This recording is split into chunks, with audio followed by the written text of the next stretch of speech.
E sabemos que todas as coisas cooperam para o bem daqueles que amam a Deus. E muitos param aí. E isso vira jargão em muitos ambientes. Fique em paz, tudo vai dar certo. Tá, perdeu o emprego? É um emprego melhor, fique em paz. O marido foi embora, é porque ele não merecia você, vai vir um melhor. E por aí vai. Por quê? Porque todas as coisas cooperam para o bem daquele que amam a Deus. Furou o pneu do carro, fique em paz, é porque na frente a ponte está caída. Né? É complicado, é esquisito ver esse texto dessa forma, né? Pode ser, né, mal interpretado, que tenha a ser um texto triunfalista. Gente, não é isso que o texto diz. Vamos ler, vamos continuar lendo o mesmo versículo. E sabemos que todas as coisas cooperam para o bem daqueles que amam a Deus, daqueles que são chamados segundo o seu propósito. Começou a clarear. Vamos lá, todos aqueles que são chamados segundo o seu propósito e é o propósito de Deus, o amam, porque foi chamado, foram resgatados, salvos e agora amamos a Deus porque Ele nos amou primeiro e nos resgatou, beleza? E todas as coisas cooperam para o bem desses. Vamos no versículo 29. Pois os que dantes conheceu, também os predestinou para serem conforme a imagem de seu Filho, a fim de que seja o primogênito entre muitos irmãos. Peraí. Quer dizer que o texto não está falando que uma coisa deu errado hoje, mas eu posso ficar tranquilo porque se deu errado é livramento e amanhã vai vir uma coisa melhor? Porque todas as coisas contribuem para o bem daqueles que amam a Deus? Não, cara, não. Vamos lá. Você foi chamado segundo o propósito de Deus. Ele te chamou e te resgatou e você entendeu esse resgate e por isso você o ama hoje. E todas as coisas contribuem para o seu bem, porque você foi chamado para um propósito de Deus. E qual é o propósito de Deus? Qual que é o primeiro versículo do capítulo 8 de Romanos? É um versículo até conhecido também. Portanto, agora, nenhuma condenação há para os que estão em Cristo Jesus, que não andam segundo a carne, mas segundo o Espírito. Dá um alívio.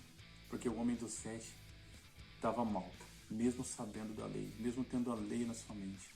O homem do capítulo 8, ele sabe que quem o justifica é Jesus. Quem o justifica é o Filho de Deus. Quem o limpa é o sangue santo de Jesus Cristo. Então já nenhuma condenação há para esse homem. Nenhuma condenação há para aqueles que estão em Cristo Jesus. E daí, Paulo continua ensinando a ação do Espírito Santo naquele que crê. Porque lembra que o capítulo 8 é um capítulo de conforto e ele fala da ação do Espírito Santo no homem e o Espírito Santo, Paulo vai falar pra gente, que ele até nos auxilia na oração. Ele até nos auxilia a orar. Nesse versículo, Paulo trata da ação do Espírito Santo em nós através das circunstâncias. É através das circunstâncias que Jesus e Deus trata com a gente. Veja, todas as coisas cooperam para o bem daqueles que amam a Deus. Todas as coisas boas e as coisas ruins. Essas coisas vão contribuir para o meu bem. Entendeu? Essas coisas boas e ruins vão contribuir para o meu bem. Até aqui está tranquilo. Mas qual é o meu bem? Qual é o bem maior do ser humano? Qual é o bem maior daquele que foi chamado segundo o propósito de Deus e que agora ama a Deus? Qual é o seu maior bem? É arrumar um emprego melhor? É arrumar um marido melhor? É passar no concurso? Esse é o seu maior bem? Então todas as coisas vão contribuir para o seu bem, que é totalmente egoísta? Totalmente dentro de você e só? O maior beneficiado é você mesmo? Bom, Paulo ensina que os que amam a Deus são os mesmos chamados segundo o propósito de Deus. Então o meu bem tem a ver com o propósito de Deus. O meu bem não tem a ver com o meu propósito, e sim com o propósito de Deus. E qual é o maior propósito de Deus para a humanidade? Qual é o maior propósito de Deus para aquele que Ele salva? Pois os que dantes conheceu também os predestinou para serem conforme a imagem do seu Filho. Uau! O propósito de Deus é restaurar a imagem dele em nós. O maior propósito de Deus na minha vida e na sua vida é resgatar a imagem perdida. Então vamos lá, vamos relembrar. Gênesis 1:27. E formou Deus o homem segundo a sua imagem, conforme a sua semelhança. Vamos lá para o capítulo 5 de Gênesis. E Adão gerou filhos segundo a sua imagem e a sua semelhança. Tá, beleza. Qual é o problema disso tudo? É que no capítulo 3 houve a queda. Nós somos filhos de Adão caído. Não somos os filhos de Adão perfeito, como fomos criados. Não. Existe o pecado em nós hoje. E Deus vem resgatar através de seu Filho, Jesus Cristo, que é a base do Evangelho. E nós agora somos resgatados por Deus, o amamos segundo o seu propósito e somos predestinados para serem conforme a imagem do seu Filho. Então todas as coisas contribuem para que você seja a imagem de Jesus Cristo. É bem melhor do que um carro novo. É bem melhor do que um emprego melhor. Isso é muito mais profundo do que eu ter levado bomba a um concurso e achar que essa coisa contribuiu para que eu passe em um concurso melhor. Não, cara, não. Você pode passar em qualquer concurso, em nenhum. Mas o propósito de Deus é que você seja a imagem de Jesus Cristo. E Ele usa todas as coisas, porque todas as coisas contribuem ou todas as coisas cooperam para que você e eu sejamos formados, ou que seja formado em nós a imagem de Jesus Cristo. Algumas passagens que vão corroborar isso que a gente está falando do capítulo 8 e o versículo 28 de Romanos. Paulo diz: meus filhinhos, para quem de novo sinto as dores de parto, até que Cristo seja formado em vós. Não mintais uns aos outros, pois já vos despistes do velho homem com os seus feitos e vos vestistes do novo, que se renova para o conhecimento, segundo a imagem daquele que o criou. Em 2 Coríntios 3,18, Paulo vai falar: e todos nós, com o rosto descoberto, refletindo a glória do Senhor, somos transformados de glória em glória na mesma imagem, como pelo Espírito do Senhor. Pedro também vai falar sobre isso, João também vai falar sobre isso. É óbvio, irmãos, que a gente vai alcançar a plenitude disso, não aqui na terra. A gente vai alcançar a plenitude disso na ressurreição dos nossos corpos, que é a glorificação. Isso vai acontecer mais para frente e Paulo vai falar sobre isso na sequência do capítulo 8, versículo 28, que é o que a gente leu, o 29. O 30 vai falar exatamente sobre isso. E aos que predestinou, a estes também chamou.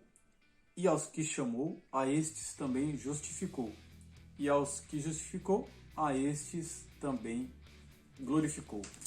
Veja que Paulo já dá a receita toda.